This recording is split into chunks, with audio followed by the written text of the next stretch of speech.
Hi, ಎಲ್ಲರಿಗೂ ನಮಸ್ಕಾರ. ನಾವೇನಾದರೂ ಮಾಡ್ತಾ ಇದ್ದೀವಿ ಅಂದರೆ 4 ಜನ ಆಡ್ಕೊಳ್ಳೋರು ಇದ್ದೇ ಇರ್ತಾರೆ. ಏನಕ್ಕೆ ಅಂದರೆ ನಾವೇನಾದರೂ ಕೆಟ್ಟದ್ದು ಮಾಡ್ತಾ ಇದ್ದೀವಿ ಅಂತಂದರೆ ನಾವು ಭಯ ಪಡಬೇಕಾಗುತ್ತೆ. ಅದೇ ನಾವೇನಾದರೂ ಒಳ್ಳೇದು ಮಾಡ್ತಾ ಇದ್ದೀವಿ ಅಂದರೆ ಯಾರಿಗೂ ಕೂಡ ನಾವು ಭಯ ಪಡೋಂಥ ಅವಶ್ಯಕತೆ ಇಲ್ಲ. ಯಾಕೆಂದರೆ ಕೆಟ್ಟದ್ದು ಅಂದರೆ ಎಲ್ಲರೂ ಆಡ್ಕೊಳ್ತಾರೆ, ಒಳ್ಳೇದು ಮಾಡಿದ್ರು ಕೂಡ ಆಡ್ಕೊಳ್ತಾರೆ ಅಂತಾರೆ. ಹಾಗಾಗಿ ನಾವು ಮಾಡೋ ಕೆಲಸ ನಮಗೆ ಸರಿ ಅನ್ನಿಸಿದ್ರೆ, ಒಳ್ಳೇದು ಅನ್ನಿಸಿದ್ರೆ ಖಂಡಿತವಾಗ್ಲೂ ಅದ್ರ ಬಗ್ಗೆ ತಲೆ ಕೆಡಿಸ್ಕೊಳ್ಳೋ ಅವಶ್ಯಕತೆ ಇಲ್ಲ.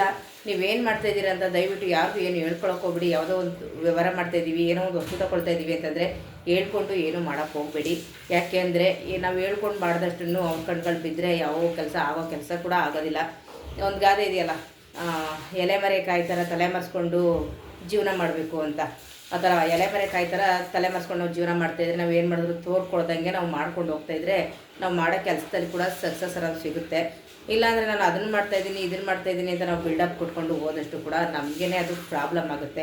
ಯಾಕೆ ಜನಗಳು ಕಂಡು ಬೀಳುತ್ತೆ. ಹಾಗಾಗಿ ನಾವು ಯಾವುದರಲ್ಲೂ ಕೂಡ ನಾವು ಮುಂದೆ ಬರೋಕ್ಕೆ ಸಾಧ್ಯ ಇಲ್ಲ. ಹಾಗಾಗಿ ನಾವು ಏನೇ ಮಾಡಿದ್ರೂ ಕೂಡ ಸ್ವಲ್ಪ ಮರೆಮಾಚಿ ಮಾಡೋಂಥ ವ್ಯವಹಾರಗಳನ್ನ ಮಾಡ್ಕೊಂಡು ಹೋದರೆ ಅದು ನಮಗೆ ಮನಸ್ಸಿಗೆ ತೃಪ್ತಿ ಸಿಕ್ಕಿದ್ರೆ ಸಾಕು, ಖುಷಿ ಸಿಕ್ಕಿದ್ರೆ ಸಾಕು. ಅಪ್ಪ ನಾನು ಈ ಬಿಸ್ನೆಸ್ ಮಾಡಿದೆ, ವ್ಯವಹಾರ ಮಾಡಿದೆ, ಇದರಿಂದ ಇಷ್ಟು ದುಡ್ಡು ಬಂತು, ಇಷ್ಟು ಆಯಿತು, ಇದರಿಂದ ನಾವು ಜೀವನ ಮಾಡ್ತಿದ್ವಿ ಅನ್ನೋಷ್ಟು ನಮ್ಮ ಮನಸ್ಸು ಖುಷಿ ಸಿಕ್ಕಿದ್ರೆ ಸಾಕು. ಅದು ಇನ್ನೊಬ್ಬರ ಜೊತೆ ಹೇಳ್ಕೊಳ್ಳೋರ ಜೊತೆ ಮಾತ್ರ ಹೇಳ್ಕೊಡಿ, ಎಲ್ಲರ ಜೊತೆ ಹೇಳ್ಕೊಂಡು ಹೋಗೋಂಥ ಅವಶ್ಯಕತೆ ಇಲ್ಲ ಅಂತ ಹೇಳ್ತೀನಿ ನಾನು.